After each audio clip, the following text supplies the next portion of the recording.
Hello, I'm Prasanna Ganesh. Once program data science course in GUVI. My batch is TW23. I'm basically electrical engineer background.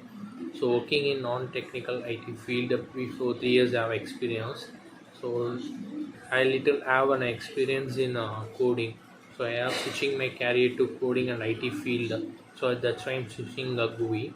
I started my data science course in a GUVI in a regular classes. So on the mentors of the classes they providing very well, and the mentors of the classes taking IIT well trained persons. So I have any if I have doubts in session they have explained clearly, and after that solve the doubts they step ahead to the next topics, cover to the next topics.